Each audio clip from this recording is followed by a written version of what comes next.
Hey, my name is Rowan Smith and I want to welcome you to the Training for Trekking podcast.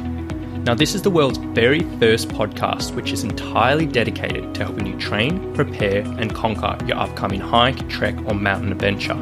So once a week, I'm going to be giving you quality and practical information on the subjects of physical preparation for trekking, dealing with altitude and nutrition on the trail, so you can know everything you need to be doing to have the best chance of a safe, enjoyable and successful adventure.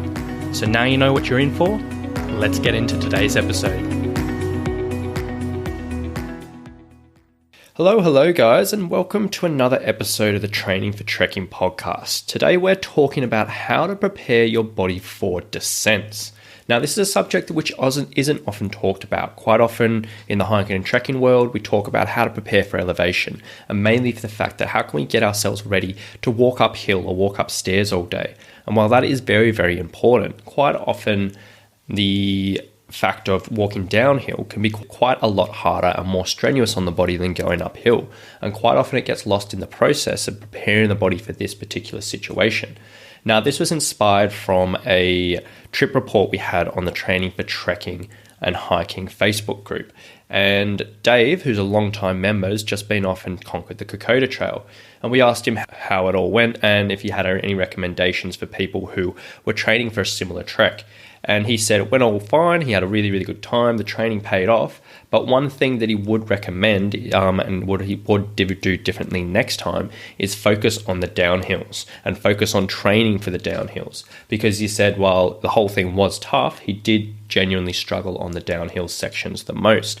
So today we're going to be talking about a little bit around that subject and just a few specific things you can be doing in your training to prepare yourself for these descents. Now, to start with, the reason why descents are so difficult is purely for the fact that going downhill, it can put a huge amount of extra pressure through your body. So your knees, I think, can take up to 6 times more force when you're walking downhill as opposed to on the flat. Your feet and your shins can take a huge amount of extra force as well. And it is relatively uncomfortable in the sense that you're obviously not striking with your feet as you're walking along flat, and when you're going up hills, it's a little bit more comfortable on the body for a whole bunch of different reasons. But going downhill, you're just not quite as stable, you're not quite as balanced, you're not quite as controlled, and it really can just throw you out a little bit. And onto that, if you're going down, uneven terrain, so if you're slipping and sliding, if you're on mud, that can add a whole extra dynamic, and it really, really can be mentally draining. And then finally, if you have just conquered, like if you're going up a mountain and you've just conquered the summit, you're absolutely loving it, sometimes we can just mentally switch off a little bit, and then going downhill, it can just feel so much harder. So it is something we really want to focus on. Now, today I'm going to break up my recommendations into 3 sections. Now, to start with, we're going to be talking about strength training. Now, as you probably know by now, I absolutely love strength training for any type of hiking and trekking preparation. And 100% every single hiker and trekker should be including strength training in their training. No questions asked. Now, it doesn't always have to be the super, super heavy weights of throwing stuff around in the gym, but some type of thing that's going to be developing muscular strength, challenging the body, and rolling yourself through. Now, in particular for strength training, there's a whole bunch of different recommendations we can make, but I'm going to give 3 main points today.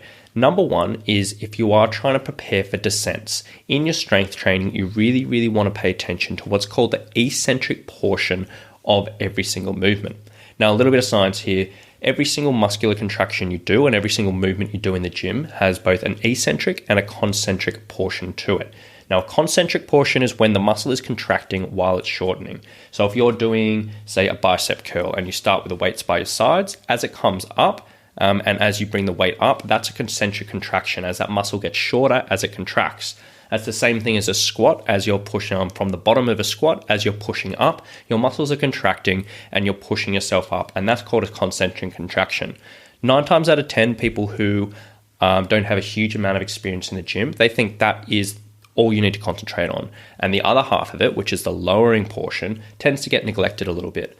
But when it comes to any type of strength development, and particular training for descents, this lowering portion, which is also known as an eccentric muscle contraction, is so incredibly important to develop.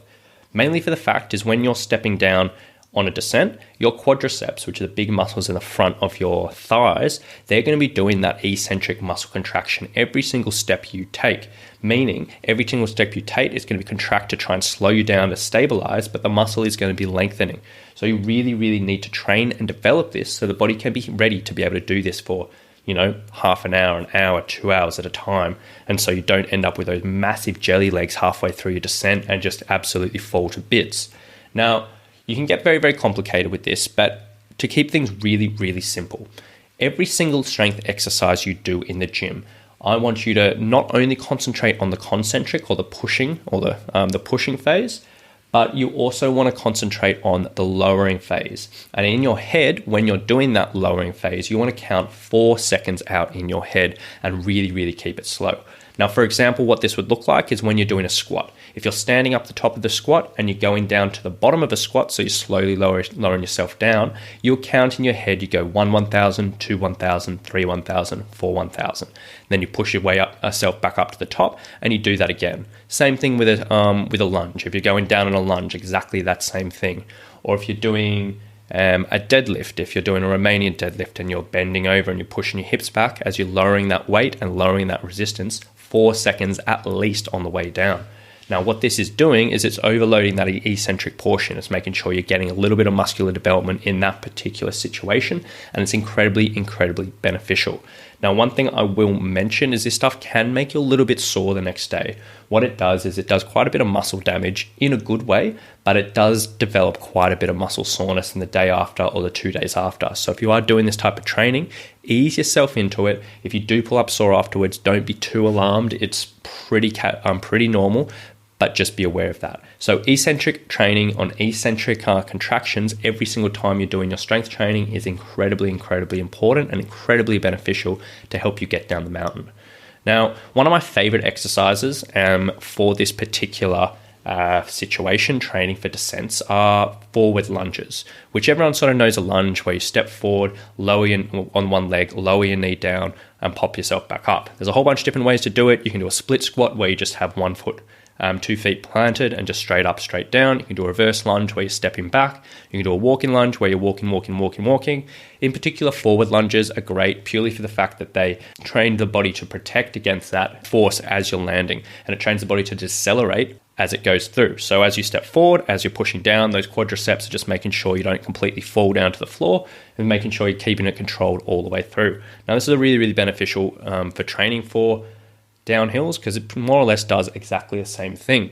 Now, to be fair, if you do have any type of knee pain already, these things can be a little bit aggressive on the knees, so you do want to be wary of it and you do want to take your time and just see how it goes. But if you don't have any issues, these can be absolutely fantastic. And doing high repetition forward lunges is amazing. Now, there's a few ways to progress this, like as with any type of strength training. You don't want to do the same thing over and over and over, and you don't just want to be doing, say, 20 lunges one week, 25 lunges the next, and 30 lunges the next, because the body, it does work, but it's not very, very efficient. But you want to progress it in a whole bunch of different ways. So you can either add a little bit of weight each week, either through dumbbells or barbells or a pack on your back.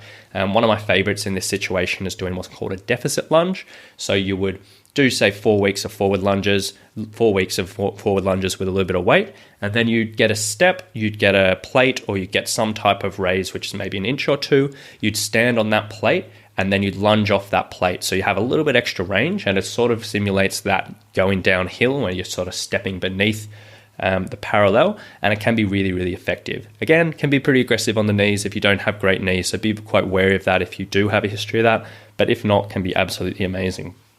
And the final point I'll make on strength training is, when training for descents is, and also for any type of trek preparation, is make sure you train both maximal strength and endurance. So 9 times out of 10 people in the trekking world, they just tend to stick to this endurance phase where it's just heaps and heaps and heaps of repetitions where you're going again and again and again and just trying to develop what's called muscular endurance. And yes, that is important, and this is going to help you here. So if you're doing lots of lunges, lots of squats and all that, it is going to help you. But most hikers and trekkers tend to miss the benefits of a little bit more resistance on this type of training at lower repetitions, which is developing maximal strength. Now, maximal strength is so beneficial in this situation, and the stronger your muscles can get, the more comfortable you're going to be going downhill, and the more stable you're going to be going downhill, and the more more of a battering your legs can take before they start to fall apart. So I always recommend hikers and trekkers apply some type of heavier strength training in some stage of their preparations. It doesn't have to be mental stuff thrown around super heavy weights, but something that's a little bit extra challenge and a little bit extra load, and something that you might only be able to do 4 to 6 repetitions wise, and you might be able to squeeze a 7th or an 8th out, but it is a fair bit of a challenge. Now, that's type of stuff, if you haven't done it before, you probably do want a little bit of coaching around it. So I would highly recommend find a local personal trainer in your place, in your local gym, or talk to someone who knows their exercise and just get them to coach you through it and guide you through it, because it does sometimes they need a little bit getting your head around, but it can be incredibly beneficial in training for descents and also as a whole for trek preparation. So beyond strength training, I'm talking about our general conditioning. Now, this is our cardiovascular training, our aerobic training, however you want to call it, just getting our aerobic energy system ready to deal with the demands of the trail. In particular for descents, there's a few points you do need to make. Number one is just make sure in your training you are doing some type of hiking and you are training with some type of elevation gain and loss in your hikes. The reason why I say this is quite often people who might be strapped for time, they might not be so close to national parks or anything like that, they might try to do all their training either on a treadmill or just walking around the local area. And while that can be very beneficial, and it can be incredibly beneficial to develop your aerobic energy systems, you need to be aware that this isn't going to be training the body for descents. And as we said, the body goes through a very particular and very specific motion and challenges when there is a descent. And if you're just walking on the flat or just walking on the incline on the treadmill, it's not going to prepare you. So you do need to be disciplined to try and find some type of hiking in your training which has elevation gains and losses, because the very best way to train yourself to deal with descents is to actually do them in hiking. So that is one point which I want to be very clear on. Number two is if you're doing any type of hill intervals, which so many people do, or stair intervals, which so many people do for trek preparation, particularly for elevation gains. And this is really beneficial for people who don't have huge mountains to train on. Just make sure you are doing some of them. It doesn't have to be all of them, but at least some of them on real hills or real sets of stairs. And the reason why I say this is because if you're doing them on treadmills in the gym or the Stairmaster in the gym, again, you're only going to get that incline. You're only going to be going up, but you won't be training the body on the way down. At least when you're doing it outside on a real hill or a real set of stairs, you have to go up and then you have to come back down. And again, it's going to train that body to be able to handle that descent a lot more effective. Again, if you do have dodgy knees, this stuff can be a bit aggressive, so you do need to be smart here, and you do need to put a bit more structure and a bit more thought behind it. But as a general recommendation, make sure you're doing that stuff on real hills.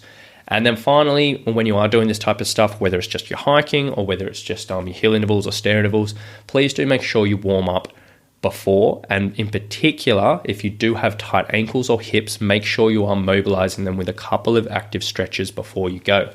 The reason why I say this is on the descents, if your ankles are too tight or your hips are too tight, the body's going to do some funny things and it's going to compensate and it's going to put extra pressure through your knees. And as I said previously, as you're going down the descents, your body can take up to 6 times more force in your knees while you're walking downhill. And if your ankles and your hips are not free enough and they're not allowing enough motion, those knees are going to take a battering. So simply spending 5 minutes before any hike or any hill interval session you do, warming up those 2 points of the bodies can go a really long way. And then finally, like beyond all this in the training type of thing, if you are applying these things, the body can pull up pretty sore. As I said, that eccentric muscle contraction, so when the muscles are contracting while it's lengthening, it can really do quite a bit of muscle damage in a good way, but it also equals quite a bit of soreness. So if you're doing sort of eccentric strength training in the gym, or if you're doing those forward or deficit lunges, lots of those, or if you're doing lots of elevation gain and loss, more than likely your feet, your calves, your quads are going to pull up pretty sore. So you want to be, number one, listen to your body quite a bit here. If you are pulling up outrageously sore, you might want to back off a little bit. If you're sore again and again and again, you might want to just give yourself a little bit extra rest and like maybe skip a week or do something a little bit less impacty one week. And on top of that, you probably want to be applying some type of muscle relief type of technique. So I've touched on this stuff previously, so I'm just going to roll through this very, very briefly. But things like foam rolling after a session, or wearing compression clothing after a session, or using magnesium baths or spray on magnesium oil at night, like after a session if you're a bit sore. And very, very importantly, doing some type of active recovery after your sessions or the day after your sessions, which is sort of gentle exercise on a bike, in a pool, walking around, which just lets blood move around and releases some of that waste products and just keeps you happy and release some of that soreness, because it is very, very important when you're doing this type of training. Now, I hope that's all we're going to talk about today. It is relatively basic stuff, but it is very, very important that you put that into your preparations if you do know you have a lot of elevation gains and loss. Because as I said, 9 times out of 10, people will be very concerned about going uphill, but they'll completely forget about the downhill and literally apply these few bits and pieces that I talked about, and it probably will go a long way to helping you feel a lot more comfortable and keeping your body safe and injury-free during your descents.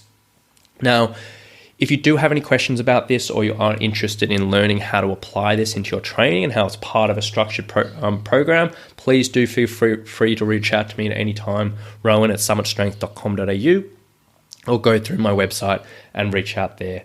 But I hope you've enjoyed this episode today. If you have and you've been getting some value out of this podcast, I'd really, really appreciate it if you left me a 5-star review on iTunes. It goes a long way to help me grow in this podcast and reaching more people and bringing more value to people. So I really, really would amazingly appreciate that. But I hope you all have a lovely day, and we'll talk to you very, very soon.